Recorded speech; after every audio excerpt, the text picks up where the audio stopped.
Hello, welcome to Module 13. Let's go ahead and get started.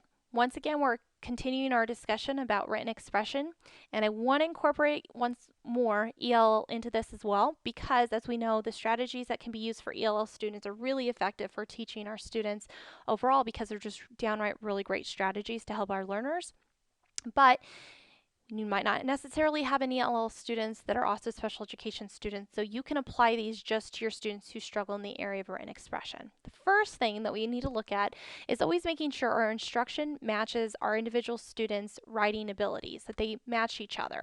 You want to make sure it's progressive, meaning that you want to build that foundation. If you have a student that comes in, let's say 7th grade, but their writing abilities are not that of a 7th grader, it makes little to no sense to only give them 7th grade instruction. It's crucial to still give them opportunity to learn the same thing as their peers, but there needs to be some more differentiated instruction in place to build what they don't have. Of course. How can we do this? Well, there's one strategy. Actually, there's a couple strategies listed here on the slide, and we'll talk about a few more on the next few slides. Building sentences is huge. You can start with simplistic, putting words on cards and asking your students to take those words and form them into creating a sentence. Students get a real good understanding of how that actually looks and why it looks that way and why we structure them that way, whether we're asking a question, whether we are making a statement, etc. Beyond that, you can take it a step further and have your students actually see sentence strips, and now they're going to be putting those sentence strips and forming them into a paragraph. You could go even further than that and have paragraphs and have your students place that into a 5-paragraph essay where they have their conclusion, their body, and their introduction, their body, and their conclusion. It's easier for students to understand what we're asking of them if they can visually see that structure.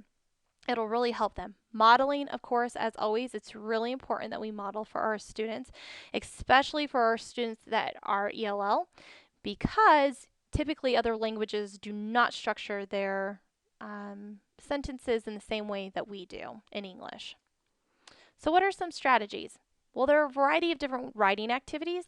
There's the cohesion links, interactive writing, word walls, writing workshops.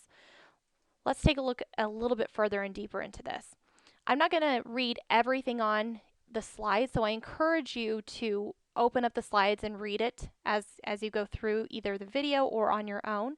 But I really want you asking yourself the following questions to get a better understanding of where your student is in regards to their writing.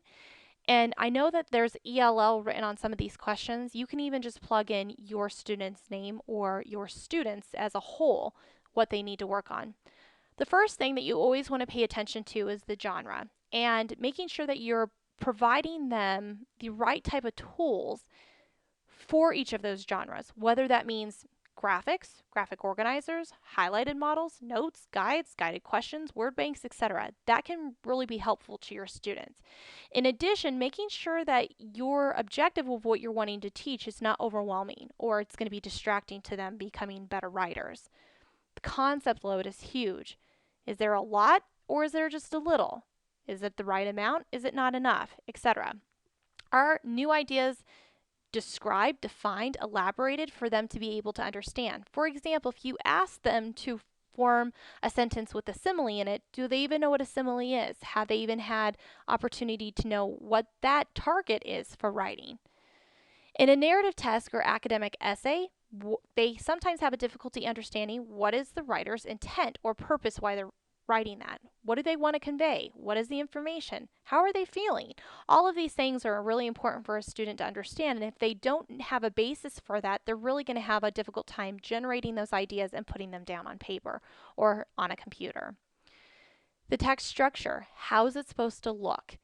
I find that the power up strategy or the 6 trait strategy, a lot of those are really great strategies because it's very visual.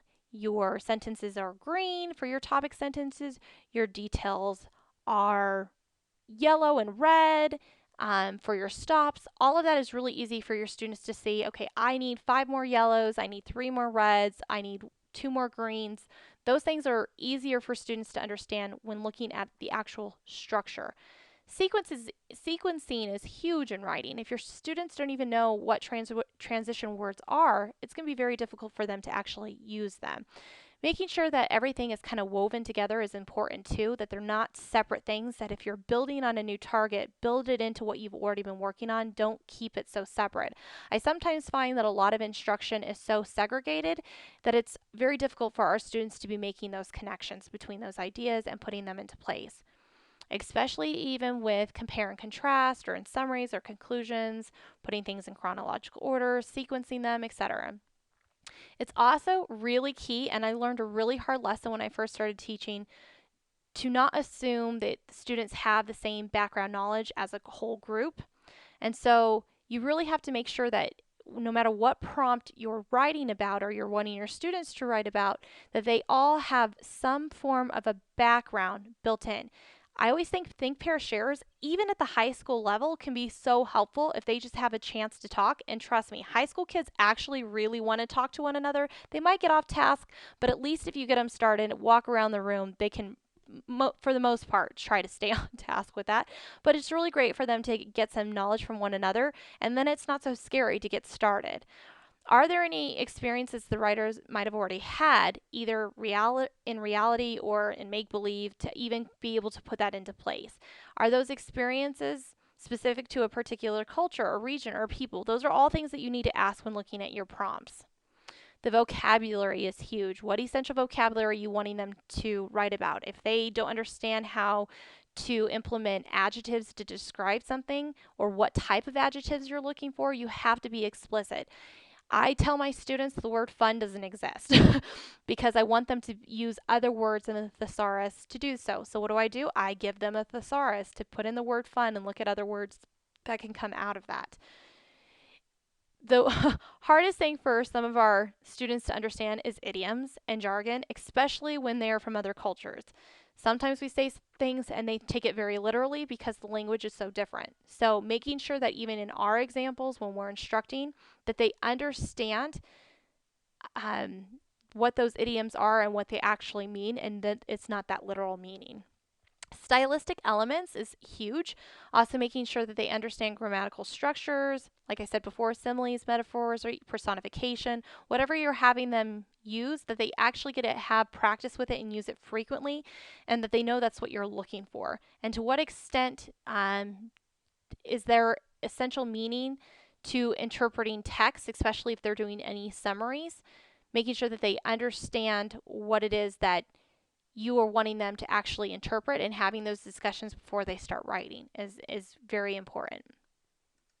So now that we've covered all of those things to ask yourself, I want you to personally reflect on your own strengths and challenges within those things and ask those questions to yourself. Would you be able to answer them? What would be your next step to being a better instructor so that your students can become better writers? Before I finish, I want to make sure that you know your password for this week. Your password for this week is the word descriptive. Please send me the word descriptive in an email. Thanks so much and have a great week.